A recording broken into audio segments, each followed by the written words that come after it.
हिंदी में यूपीएससी की तैयारी से संबंधित प्रोग्राम्स को देखने के लिए सब्सक्राइब करें स्टडी IQ IAS हिंदी। नमस्कार, स्टडी IQ IAS हिंदी में आप सभी का स्वागत है। मेरा नाम है मनीष श्रीवास्तव और साइंस एंड टेक्नोलॉजी का जो सेशन होता है रोजाना सुबह 8 बजे मैं लेकर आता हूं, जिसमें अलग अलग टॉपिक्स को हम डिस्कस करते हैं। आज हम एक बहुत ही इंपॉर्टेंट चैप्टर पढ़ना स्टार्ट करने वाले हैं जिसका नाम है रिप्रोडक्टिव सिस्टम, जिसको प्रजनन तंत्र कहा जाता है या जनन तंत्र कहा जाता है। इसके बारे में आज हम समझेंगे रिप्रोडक्टिव सिस्टम क्या होता है, जिसको जनन या फिर प्रजनन भी कहा जाता है। तो ये किस तरीके से होता है, इसमें बहुत सारा, ये बहुत ही एक डिटेल चैप्टर है, इसमें बहुत सारी चीजें हैं और आपके कई ऐसे कॉन्सेप्ट हैं जो मैंने शुरू की क्लासेस में पढ़ाया था। जैसे आपको कोशिका का विभाजन, सेल डिवीजन, माइटोसिस क्या होता है, मियोसिस क्या होता है, सोमैटिक सेल क्या होते हैं, जर्म सेल क्या होते हैं। इसके अलावा ह्यूमन रिप्रोडक्टिव सिस्टम को भी हम यहाँ पर पढ़ेंगे, लेकिन उससे पहले बहुत सारी बेसिक चीजें इस चैप्टर में है। तो बहुत, जैसा मैं आपको शुरू में ही कह रहा हूँ, बहुत बड़ा चैप्टर है, लेकिन इसको हम जैसे हर चैप्टर में पढ़ते हैं, तो ये जो चैप्टर है यहाँ से हर साल बहुत सारे क्वेश्चंस भी आ रहे हैं, तो उसको ध्यान में रखते हुए बहुत अच्छे से पढ़ेंगे आप लोग भी। और जो भी डाउट्स आएंगे, छोटे से छोटे डाउट्स, उन पर जो है आप मुझे बताएंगे, मैं उन चीजों को क्लियर करते हुए चलूंगा ताकि ये चैप्टर पे आप आसानी से कमांड कर। तो शुरू करेंगे हमारा सेशन। इसके अलावा कोई डाउट्स आते हैं, इन सोशल मीडिया हैंडल पे मुझसे जुड़ जाइए। इसके अलावा लेक्चर की PDF इस टेलीग्राम ग्रुप से आप डाउनलोड कर लीजिए। इस पे पुराने बायोलॉजी के लेक्चर्स के लिंक भी और PDFs भी मैंने डाउनलोड करके रखे हुए हैं, तो आप वहां से जो है देख सकते हैं उनको। तो शुरू करते हैं। हमारा जो आज का पूरा एजेंडा है वो है रिप्रोडक्टिव सिस्टम को समझना।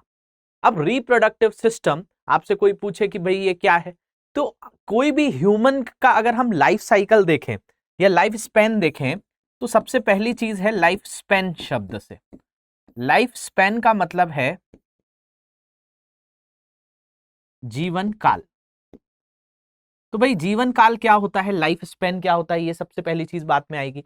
तो जब से किसी जीव का जन्म हो और उसकी मृत्यु तक जितना समय काल होता है, उस चीज को बोला जाता है लाइफ स्पैन। मतलब the time difference between the birth and the death, मतलब वो समय काल जो जन्म से शुरू होकर मृत्यु तक चले, उसको हम जीवन काल कहते हैं। अब अलग अलग जीवों का जीवन काल अलग अलग होता है। जैसे मानव का 60 से 80 साल एक अमूमन दे दिया जाता है कि भाई ये इसका जीवन काल है, तो ज्यादा भी कोई जी सकता है। तो ऐसे सबके अलग अलग जीवन काल है। अगर हम एक तोते की बात करें तो इसका बताया जाता है 140 साल तक तोता जी सकता है। एक अगर मगरमच्छ की बात करें 60 साल का होता है। तो ये इसका क्या है, इसका जीवन काल है कि 40 से 50 साल जी सकता है। एक अगर हम टॉर्टोइस की बात करें, कौवे की बात करें, 15 साल जी सकता है। एक गाय जो हो सकती है वो 22 साल जी सकती है। एक हाथी का जो लाइफ स्पैन है वो 50 से 70 साल का है। एक गुलाब के फूल का 5 से 7 साल का है। राइस के प्लांट का 3 से 7 महीने का है। एक बरगद के पेड़ का 400 से ज्यादा साल तक ये रह सकता है। तो सबका क्या है, कुछ ना कुछ जीवन काल है। अब इस जीवन काल में क्या होता है, आपका बर्थ होता है और आपकी मृत्यु होती है। मतलब जन्म होता है और मृत्यु होती है। इस जन्म और मृत्यु के बीच पूरी चीजें, हमारी लाइफ साइकिल चलती है, हमारा जीवन चक्र चलता है। इस जीवन चक्र में अलग अलग चरण आते हैं। तो देखा जाए तो इसमें देखा जाए तो सबसे पहली चीज होती है बर्थ, मतलब होता है जीव का जन्म। जन्म के बाद जो दूसरी चीज आती है, इसी को जुवेनाइल कहा जाता है। जुवेनाइल, अगर हिंदी में बात करें तो किशोर अवस्था भी कहा जाता है इस चीज को।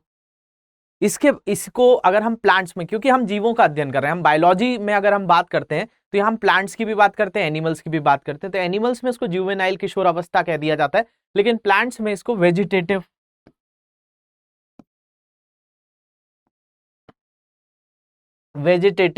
शब्द का इस्तेमाल किया जाता है। तो ये प्लांट्स के लिए।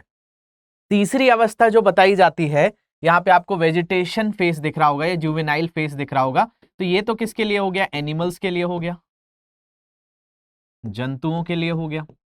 और जो वेजिटेशन फेज है ये किसके लिए है, तो ये पादप के लिए है, मतलब पौधों के लिए। इसके बाद आता है मैच्योरिंग फेज। इस मैच्योरिंग फेज में एक चीज होती है जिसको कहा जाता है रिप्रोडक्शन, जिसको जनन या फिर प्रजनन कहा जाता है। तो बेसिकली किसी के भी लाइफ साइकिल में, लाइफ स्पेन में एक चरण आता है, इसको रिप्रोडक्टिव फेज भी कहा जाता है या रिप्रोडक्शन भी कहा जाता है। तो इसका क्या यूज है इस पर हम बात करेंगे। इसके अलावा एक फेस होता है, इसको ही कहा जाता है सेंस फेस। ये सेंस फेस जो होता है इसी को एजिंग फेस भी कह दिया जाता है। बेसिकली ये भी एक चरण होता है किसी के भी मतलब इसको हम बोल सकते हैं वृद्धावस्था जो होती है, एज जब हो जाती है, और एक चरण होता है जिसको मृत्यु कहा जाता है। तो बेसिकली समझिए क्या होता है कि बेसिकली एक एज आती है जब आप किसी भी चीज का, कोई का जन्म होता है। अब उस जन्म के बाद उसके अंदर कुछ गुण बदलते हैं। जैसे आप छोटे थे तो आपके अंदर अलग अलग तरह के गुण थे, लेकिन जैसे ही आप प्यूबर्टी, जिसको किशोर अवस्था कहा जाता है, जब आप यौवना आरंभ होता है, यौवन आरंभ हो जाता है, उसको यौवनारंभ कहा जाता है, या इंग्लिश में उसके लिए वर्ड चलता है प्यूबर्टी। तो प्यूबर्टी में कई तरह के हार्मोन्स चेंज होते हैं, इसी को यौवनारंभ कहा जाता है। मतलब आपका किशोर अवस्था प्रारंभ होती है। इसमें कई तरह की सेक्सुअल कैरेक्टरिस्टिक्स आपके अंदर डेवलप होना स्टार्ट होती है। जैसे आप जो है पहले 13-14 ईयर्स की एज तक की बात करें तो 13-14 साल के बाद जो है फीमेल्स को मेंस्ट्रुअल साइकिल आता है। मेल्स के अंदर कई तरह के सेक्सुअल कैरेक्टरिस्टिक्स का डेवलपमेंट होता है, ऑपोजिट सेक्स की तरफ अट्रैक्शन होता है, कई तरह के हार्मोनल डिसबैलेंस और चेंजेस भी आते हैं। तो इसी को किशोर अवस्था कहा जाता है। जो आप जैसा सोचते हैं, जैसा आपके कई तरह की विचारधाराएं बदलती हैं, आपके शरीर की जो आकृति होती है, हार्मोन्स का डिसबैलेंस होता है, ये चीज होती है। इसके बाद एक फेस होता है जिसको मैच्योरिंग फेस कहा जाता है। इसी में रिप्रोडक्शन होता है, मतलब एक पीढ़ी दूसरी पीढ़ी को जो है जन्म देती है। तो इसी चीज को रिप्रोडक्शन कहा जाता है। एक ऐसी एज होती है कि इंसान जिंदा तो रह सकता है लेकिन उस अवस्था में किसी को जन्म नहीं दे सकता। तो यहां पर होता है बर्थ। यहां पर जो किसी के साथ बर्थ हो रहा है, मतलब ये बर्थ किसी ना किसी ने तो दिया होगा। जैसे आपका जन्म हुआ तो आपके माता पिता ने दिया। तो आप बचपन में ही जैसे पैदा हुए थे तब आप किसी को जन्म देने के अवस्था में नहीं थे, लेकिन एक फेस के बाद ये बर्थ देने का फेस आता है। तो जो माता पिता थे उनकी ऐसी चरण था कि वो मैच्योरिंग फेस में थे, तो उन्होंने बच्चे को जन्म दे दिया, आपका जन्म हो गया। उसके बाद एक ऐसी अवस्था आती है सबके जीवन में जिसको आप क्या कहते हैं, इसी को सेंसेंस फेस कहा जाता है। इस फेस के अंदर मतलब ये आपकी वृद्धावस्था है, प्रौढ़ अवस्था के बाद की जो चरण है एजिंग फेस है, कि जब कोई जिंदा तो है लेकिन किसी को बर्थ नहीं दे सकता। तो एक फेस ऐसा होता है कि जब ओल्ड एज लोग हो जाते हैं तो वो बर्थ देने में असक्षम होते हैं, तो वो भी एक फेस होता है। उसके बाद मृत्यु होती है। तो बात यहां पर हम किसकी कर रहे हैं, थर्ड फेस की कर रहे हैं। थर्ड फेस एक बहुत ही इंपॉर्टेंट फेस। क्यों है इंपॉर्टेंट फेस? क्योंकि ये एक तरीके का बायोलॉजिकल साइकिल है जिसके कारण क्या हो रहा है, रिप्रोडक्शन, प्रजनन हो रहा है। अब आप सोचेंगे प्रजनन से क्या फायदा, तो भाई जो प्रजनन है वो एक बहुत ही इंपॉर्टेंट चीज कर रहा है, वो मेंटेन कर रहा है पूरे वर्ल्ड का इकोसिस्टम का। मतलब इस प्लैनेट पर, इस जो जिस हम पृथ्वी पर खड़े हैं, यहां पर डे बाय डे जो है पॉपुलेशन जो है मेंटेन है, एक पीढ़ी से दूसरी पीढ़ी डेवलप हो पा रही है। वो कैसे हो पा रही है? तो बेसिकली मैच्योरिंग फेस रिप्रोडक्शन के कारण, प्रजनन के कारण हो रहा है। दूसरा, अगर हम इसका इंपॉर्टेंस की बात करें तो भाई किसी भी स्पीशीज की कंटिन्यूटी, आज हम डायनासोर की बात करते हैं कि डायनासोर हुआ करते थे, विलुप्त हो गए, तो किसी भी जीव की कंटिन्यूटी के लिए भी रिप्रोडक्शन जरूरी होता है। तीसरा, अगर हम बात करें तो भाई फिजियोलॉजी के लिए भी जरूरी होता है, उस तरह का आवास को बनाने के लिए भी जरूरी होता है। तो बायोलॉजिकल प्रोसेस है। इसको अगर आप कोई पूछे कि भाई क्या है ये रिप्रोडक्शन, तो प्रजनन को बायोलॉजी में क्या कहा जाता है? तो एक बायोलॉजिकली एक फिनोमिना है। किसकी बात कर रहे हैं हम? रिप्रोडक्शन की। तो यहां पर ध्यान से समझिए इस चीज को कि भाई प्रजनन या रिप्रोडक्शन क्या है? एक नए व्यक्ति या माता पिता के समान संतान पैदा करने की जैविक प्रक्रिया के रूप में परिभाषित किया जा सकता है। मतलब मदर फादर मिलकर किसी नए जो है ऑफस्प्रिंग को जब बर्थ देते हैं तो उसको ही रिप्रोडक्शन कहा जाता है, प्रजनन कहा जाता है। यह प्रक्रिया एक प्रजाति के व्यक्तियों की संख्या में वृद्धि सुनिश्चित करती है। मतलब ये क्या कर रही है? ये मेंटेन कर रही है लाइफ साइकिल को किसी पर्टिकुलर स्पीशीज का। जैसे कि अगर हम बात कर रहे हैं, आज मानव है या हाथी है या तोता है या कोई भी स्पीशीज है, आज की डेट में जैसे इंडिया में कई तरह के प्रोग्राम्स चल रहे हैं। जैसे चीता के लिए रिप्रोडक्शन, जो रीइंट्रोडक्शन प्रोग्राम है, भाई चीता को भारत लाया गया है, फिर इनका प्रजनन कराकर इनकी जनसंख्या बढ़ाई जाएगी। ऐसे ही जो है बाघों के लिए भी टाइगर प्रोजेक्ट चलाए जा रहे हैं कि भाई टाइगर्स इंडिया में प्रिजर्व रहें। तो ये सारी चीजें क्या है? उनकी हेल्प से। रिप्रोडक्शन एक प्रोसेस है जिससे आप उनकी कंटिन्यूटी को मेंटेन करते हैं, वो जो ऐसी प्रजातियां जो विलुप्त हो रही हैं उनको वापस से सुनिश्चित करते हैं। तो जब परिस्थिति की अनुकूल होती है, ये जीवित चीजों को मूलभूत विशेषताओं और एक आवश्यक जीवन प्रक्रिया में एक है। तो ये एक एसेंशियल लाइफ साइकिल का पार्ट है रिप्रोडक्शन, जिसका काम क्या क्या है, तो भाई मेंटेन करना लाइफ साइकिल, इसके अलावा कंटिन्यूटी ऑफ स्पीशीज, ये भी इसका एक महत्वपूर्ण काम है। इसके अलावा अगर हम बात करें, आप और क्या बता सकते हैं इसके अंतर्गत, तो आप ये भी बता सकते हैं कि रिप्रोडक्शन जो होता है वो बेसिकली एक ऑफ स्प्रिंग को तो डेवलप करता ही है। ऑफ स्प्रिंग डेवलपमेंट मतलब एक नए शिशु का डेवलपमेंट होता ही है, साथ साथ उसके लिए हैबिटेट मतलब देखा जाए तो आज हम बहुत सारे एनवायरमेंटल प्रोग्राम की बात कर रहे हैं, बहुत सारे पर्यावरण कार्यक्रम है कि आने वाली पीढ़ी के लिए हमें ये पृथ्वी बचानी है, यहाँ की जलवायु मेंटेन करनी है, यहाँ का प्रदूषण स्तर बचाना है। तो ये भी जो चीज है हैबिटेट जो होता है, क्योंकि मानव अपने लिए कुछ करे या ना करे अपने बच्चों के लिए जरूर करता है। तो बेसिकली ये एक चीज जो होता है, आवास की भी बात जो है वो रिप्रोडक्शन से जुड़ी हुई है कि भाई इस तरह की अवस्थाएं होनी चाहिए, इस तरह की केयर्स देनी चाहिए, तो ये भी इसका पार्ट होता है। अब ये तो जैसे कि हमने बात करी कि भाई किसी की भी लाइफ स्पैन में ये चीजें होती हैं कि भाई बर्थ होगा, बर्थ के बाद आपका जुवेनाइल स्टेज आएगी, फिर आपका रिप्रोडक्टिव स्टेज आएगी, फिर जो है सेंसेंस आ जाएगा, फिर डेथ हो जाएगी। तो इसमें रिप्रोडक्शन तो हो रहा है, लेकिन रिप्रोडक्शन के साथ साथ बहुत सारी चीजें कि सीधे सीधे कहीं पर भी रिप्रोडक्शन नहीं होता, इसके लिए कुछ ना कुछ प्रोसेस होती है। तो इन प्रोसेस को ही आज हम समझने वाले हैं। तो भाई आपका अगर आपसे पूछा जाए कि भाई कितने प्रकार के प्रजनन होते हैं, तो ये दो प्रकार के प्रजनन या जनन बताए जाते हैं। एक होता है एसेक्सुअल रिप्रोडक्शन, जिसको कहा जाता है अलैंगिक प्रजनन, और एक होता है लैंगिक प्रजनन। अब इनको समझते हैं। एक होता है सेक्सुअल रिप्रोडक्शन, एक होता है एसेक्सुअल रिप्रोडक्शन। अब ये बहुत महत्वपूर्ण चीज है जिसको मैं आज समझाऊंगा, क्योंकि हमने बात करी है कि भाई एकदम हम बेसिक से बात करेंगे। तो बेसिकली यहां पर दो तरह के रिप्रोडक्शन की बात हो रही है, एक है एसेक्सुअल, एक होता है सेक्सुअल। अब मानव के अंदर अगर हम बात करें तो यहां पर होता है सेक्सुअल रिप्रोडक्शन। अब सेक्सुअल रिप्रोडक्शन के लिए आप लोग थोड़ा सा रिवाइज करिए, जब मैंने आपको क्या पढ़ाया था, मैंने आपको पढ़ाया था माइटोसिस और मियोसिस। अगर आपने नहीं पढ़ा हुआ है तो उस लेक्चर को पहले जरूर देख लीजिएगा, उसके बाद जो है चीजें आपको समझने आएंगी। उसके बाद भी ना आए तो कमेंट सेक्शन में लिख दीजिएगा, मैं फिर से इसको रिवाइज कराते हुए आगे चीजें बताने लगूंगा। तो डोंट वरी, एक बार जरूर एक बार ट्राई करिएगा, क्योंकि मैंने बताया काफी बड़ा चैप्टर है। तो अभी देखिए मोटा मोटा मैं आपको ऊपर से समझाता हूं कि भाई कोई भी अगर रिप्रोडक्शन हो रहा है तो जिसमें आपका दो जीव लगे, मतलब जैसे आपके माता पिता जो हैं उनकी मदद से कि आपका जन्म हुआ है, तो मदर फादर दोनों का कंट्रीब्यूशन है, तो उस जगह पे हो जाता है सेक्सुअल रिप्रोडक्शन, लैंगिक प्रजनन। लेकिन कई बार आपने देखा होगा कि घर में आलू रखा हुआ है, अब उस आलू के ऊपर से एक आई निकलने के हरे हरे रंग का कुछ चीज निकलने लगा और उसी से निकलकर एक नया आलू बन गया, तो वो क्या है, वो है एसेक्सुअल रिप्रोडक्शन। वहां पे कोई दूसरे की जरूरत नहीं हुई, उसी से डेवलपमेंट हो गया। तो इस तरह के दो तरह के प्रजनन बताए गए हैं, एक होता है लैंगिक प्रजनन, एक होता है अलैंगिक प्रजनन। जैसे इसी के अंदर आता है फिजन, विखंडन आता है, बर्डिंग आता है, मुकुलन कहलाता है, स्पोर फॉर्मेशन होता है, रीजनरेशन होता है, फ्रेगमेंटेशन होता है, वेजिटेटिव प्रोग्रेशन होता है।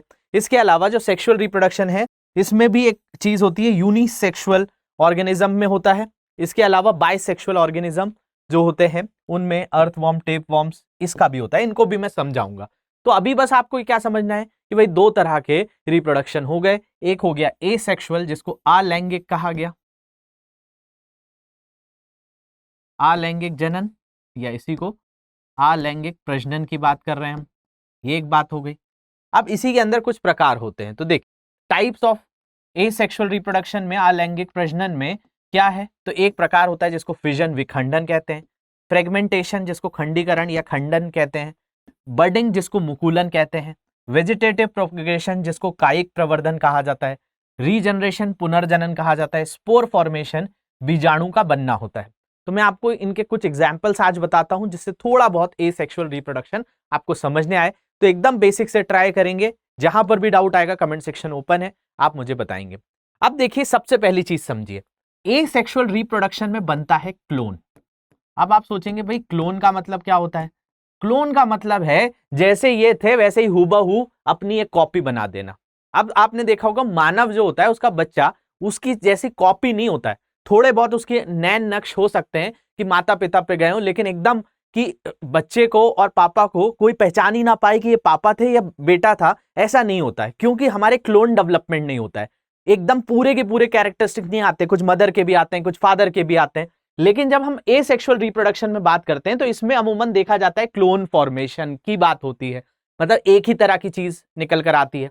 तो यहां पर एक प्रोसेस में आपको ऑलरेडी पढ़ा चुका हूं जिसको क्या कहा जाता है, माइटोसिस। यहां पे होता है माइटोसिस और इसके अलग अलग प्रकार हैं। मैं कुछ दिखाता हूं आपको, फिर हम वापस से देखेंगे इस पे। देखिए यहां पर हम बात कर रहे हैं वेजिटेटिव प्रोपगेशन की,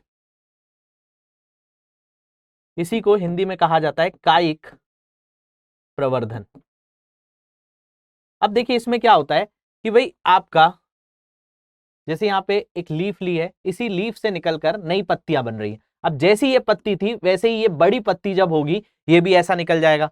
कई बार आपने घरों में देखा होगा गुलाब का अगर पौधा होता है तो उसी की डंठल निकालकर फिर एक और जगह लगाया जाता है, फिर हूबहू वैसे ही गुलाब निकलने लगते हैं। तो बेसिकली ये क्या है, आपका उन्हीं की बर्ड्स को काट कर जो है नए नोड से इनको लगा दिया जाता है। तो इस तरह की चीज को कहा जाता है वेजिटेटिव प्रोपोगेशन, कायिक प्रवर्धन। इसके अलावा ये एक चीज देखी होगी आपने, इसमें क्या होता है बेसिकली जैसे स्वीट पोटैटो की बात कर लें, या आप यहां पर देख रहे होंगे ये जो शकरकंद कहलाती है, इसके अंदर क्या है, ये जो है सेम चीज है। मतलब ऐसा नहीं है कि शकरकंद दूसरी होगी तो उसका साइज अलग होगा, उसका शेप अलग होगा या उसका टेस्ट ही अलग हो जाएगा, वो वैसे ही रहती है। तो वहां पर भी ये जो चीज है कि भाई इसी तरह की चीजें और निकल कर आ जाती है। जैसे आलू में भी आपने देखा होगा, आलू से बहुत सारे आलू निकल आते हैं। तो ये भी एक तरह की क्या है, एक सेक्सुअल रिप्रोडक्शन की अंदर ही आएगा। मतलब यहां पर कोई दूसरी चीज नहीं आ रही है, यहां पर हो रहा है अलैंगिक प्रजनन ही। तो ये अलैंगिक प्रजनन किसका एग्जाम्पल हो गया, तो इसी को मुकुलन कहा जाता है। यहां पर आपने देखा बडिंग जिसको कहा जाता है, किसी की बड से निकलकर बन जाना, तो इसको बडिंग मुकुलन के अंतर्गत हम रखेंगे। मतलब ये है बडिंग का एग्जाम्पल। इसके बाद अगर हम बात करें जैसे कैक्टस की, ये देखा होगा कि इसी से निकलकर एक नई चीज बन गई। तो यहां पर भी आप देख रहे हैं कि इसी तरह के एग्जाम्पल्स देखने मिल रहे हैं। इसके अलावा बडिंग का एक एग्जाम्पल और अगर हम बात करें, वैसे तो ये अभी मोस्टली हम कायिक प्रवर्धन की बात ज्यादा कर रहे थे, यहाँ पे ये जो चीज थी यहाँ पे एक नई बर्ड निकल कर आ जाना, तो ये आपका एग्जाम्पल है कायिक प्रवर्धन का, मतलब वेजिटेटिव प्रोग्रेशन। लेकिन अल्टीमेटली क्या है, यहां पे हम बात किसकी कर रहे हैं, एसेक्सुअल रिप्रोडक्शन की। मतलब यहां पर माइटोसिस ही हो रहा है, क्लोन बन रहे हैं, एक ही जैसी चीजें बन रही हैं। तो यहां पर वेजिटेटिव प्रोग्रेशन कई चीजों में देखने मिलता है। इसके अलावा आप देखिए बडिंग की बात, बडिंग जो मैं बता रहा था आपको, मुकुलन जो होता है, ये अगर हम ईस्ट की बात करें तो ईस्ट में क्या है, बेसिकली आप देखेंगे तो इसी के अंदर से निकलकर, ये अभी एक ही है, इसी में से एक धीरे धीरे पार्ट बनकर एक नई बर्ड बन जाएगी और ऐसे कई तरह के इसी के सिमिलर चीजें बनना स्टार्ट हो जाएंगी। तो ये रिप्रोडक्शन है ईस्ट में। ईस्ट खमीर वगैरह आपने सुना होगा, ये होता है। तो मुकुलन इसके अंदर देखने मिलता है। इसके अलावा अगर आप यहाँ पे आलू भी देखेंगे तो इसके अंतर्गत भी ऐसे चीजें निकल कर आ जाएंगी। ये आपका गिंजर है, अदरक है, इसके अंदर से भी ये रूट्स निकलते हैं, यहाँ पर भी आपका एसेक्सुअल रिप्रोडक्शन होता है। इसके अलावा अगर हम बात करें फ्रेगमेंटेशन, जिसको खंडीकरण कहा जाता है, आपने देखा होगा कई तालाबों के ऊपर एक हरी सी चादर बनी होती है, ये जो है काई सी जम जाती है। इसके अंदर है स्पायरोगा, जिसको एल्गे कहा जाता है, शैवाल कहा जाता है। तो ये शैवाल के अंतर्गत क्या हो रहा है, फ्रेगमेंटेशन हो रहा है, ये भी एसेक्सुअल रिप्रोडक्शन का एग्जाम्पल है। इसके अलावा स्पोर फॉर्मेशन की बात करें, यहाँ पर देखिए स्पोर फॉर्मेशन हमने यहाँ पे बात करी है, जिसका बीजाणु का बनना। तो इसमें आपने ब्रेड्स वगैरह पे देखा होगा कि कई बार जो है ब्रेड आपकी रखी होती है और इनके ऊपर जो है इस तरह के जो है अलग अलग फंगस से लग जाते हैं। तो बेसिकली ये क्या है, आपके जो स्पोर्स होते हैं, ये आपका एक प्लांट है स्पोरजेंजियम, इसी के स्पोर्स निकलकर हवा में घूमते हैं और ये क्या कर जाते हैं, ये रिप्रोडक्शन हो रहा है स्पोर फॉर्मेशन का, बीजाणुओं के बनने से यहाँ पर एक तरीके का प्रजनन हो रहा है और ये इसके ऊपर अपना पूरा का पूरा यहाँ पे डेवलपमेंट करने लगते हैं, रिप्रोडक्शन करने लगते हैं। लेकिन यहाँ पर लैंगिक प्रजनन नहीं है, ये सारी चीजें किसके अंदर आ गई, अलैंगिक प्रजनन के अंदर। लेकिन जहां सेक्सुअल रिप्रोडक्शन होगा, जहां पर लैंगिक प्रजनन होगा, अभी मैं इसके ऊपर भी बहुत सारी बात बताऊंगा आपको, अभी मैं जस्ट इंट्रोडक्शन आपको यहाँ पे बता रहा हूँ। जैसे फ्लावर्स के अंदर अगर हम बात करें, पौधों के अंदर बात करें, तो इनके अंदर जो है आपका स्टेमेन होता है। स्टेमेन जो है वो एक रिप्रोडक्टिव पार्ट है फ्लावर का, और एक जो होती है पिस्टिल होती है। अब ये पिस्टिल को अगर हम बात करें तो इसके अंदर ओवरी होती है, और यहां से एंथर और फिलामेंट्स होते हैं। तो बेसिकली स्टेमेन और पिस्टिल ये दोनों रिप्रोडक्टिव पार्ट हैं। जैसे कि अगर हम बात करें ह्यूमंस के अंदर भी, तो फीमेल रिप्रोडक्टिव ऑर्गन अलग होता है, मेल रिप्रोडक्टिव ऑर्गन अलग होता है। एक मानव के अंदर भी अलग अलग जो है अंग होते हैं जो कि आपका लैंगिक प्रजनन में मदद करते हैं, वैसे पौधों के अंदर भी होते हैं। लेकिन अगर हम बात करें, अभी तक हमने जितना भी अलैंगिक में पढ़ा वहां पे तो कोई लैंगिक की बात नहीं हो रही थी। तो देखा जाए तो इन्हीं के दोनों के संपर्क में आने से, जैसे कि फ्लावर्स में आगे मैं पढ़ाऊंगा आपको, बाइसेक्सुअल फ्लावर्स भी होते हैं, यूनिसेक्सुअल फ्लावर्स भी होते हैं। इन्हीं में पोलिनेशन भी होता है कि एंथर जाकर जो है आपका स्टिग्मा के संपर्क में आ जाता है, और इस तरीके से पौधों के अंतर्गत जो है डेवलपमेंट होना स्टार्ट हो जाता है। तो ये एक तरीके का क्या है, सेक्सुअल रिप्रोडक्शन है। तो आपके दो तरह के रिप्रोडक्शन होते हैं। एक होता है आपका एसेक्सुअल, जिसको अलैंगिक कहा जाता है। अभी मैंने अलैंगिक को ही थोड़ा बहुत आपको बताया है। इसमें आपके जो डाउट्स होंगे उनको जरूर लिख दीजिएगा, तो फिर नेक्स्ट क्लास में हम इन पर बहुत आसानी से बात कर पाएंगे। तो देख लेते हैं यहाँ पे, थोड़ा सा मैं डिफरेंस बताता हूँ, उसके बाद फिर हम बहुत डिटेल में पढ़ने वाले हैं इसको। ये यूनिपेरेंटल होते हैं, मतलब एक ही पेरेंट होता है। सेक्सुअल रिप्रोडक्शन में बाय पेरेंटल होता है। बाय पेरेंटल मतलब दो इसके जो है गार्जियंस होंगे, पेरेंट्स होंगे। सोमैटिक सेल यहाँ होते हैं, जर्म सेल्स होते हैं, माइटोसिस मियोसिस जरूर देखिएगा। It involves the production of asexual spores, it in formation of gametes, यहाँ पे गेमीट्स का बनना होता है। Offsprings are genetically similar to parents, यहाँ मैंने बताया था क्लोन ज्यादा बनते हैं, यहाँ पर ऑफस्प्रिंग्स जेनेटिकली डिसिमिलर होते हैं पेरेंट्स से। The rate of reproduction faster, यहाँ पर जो प्रजनन की दर होती है वो तेज होती है, यहाँ प्रजनन धीमा होता है, समय लगता है यहाँ पे, तो यहाँ धीमा होता है। ये कुछ बेसिक सी डेफिनेशन है जो मैंने आपको समझाने की कोशिश करी है। कुछ क्वेश्चंस देखिए। Which of the following undergoes binary fission, निम्नलिखित में से कौन सा बाइनरी विखंडन से गुजरता है? द्विविखंडन, तो इसमें आपको बताना है अमीबा, हाइड्रा, यीस्ट, रिंगवॉर्म, एक सलीका जंतु, हाइड्रा, यीस्ट, मंडल कुष्ठ जिसको कहा जाता है। Which of the following is not an example of vegetative progression, निम्नलिखित में से कौन सा कायिक प्रवर्धन का उदाहरण नहीं है? ऑफसेट, कर, राइजोम, फ्रेगमेंटेशन, ऑफसेट, सक्कर, प्रगंध या विखंडन।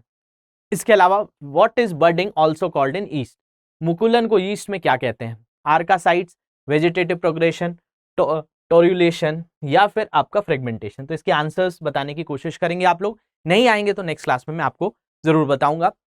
तो ये चैप्टर हमने जैसे स्टार्ट किया है, बहुत सारी चीजें इसमें पढ़नी है, और बहुत सारा जो है इससे आपको जो है बहुत सारी चीजें, ऐसे फैक्ट्स आप लेकर जाएंगे इस चैप्टर पढ़ने के बाद कि एग्जाम्स में आप आंसर राइटिंग भी कर सकते हैं, और किसी भी तरह के आपको रिप्रोडक्शन से क्वेश्चंस आएंगे तो आप उसको आसानी से जो है वहां पर फेस कर पाएंगे।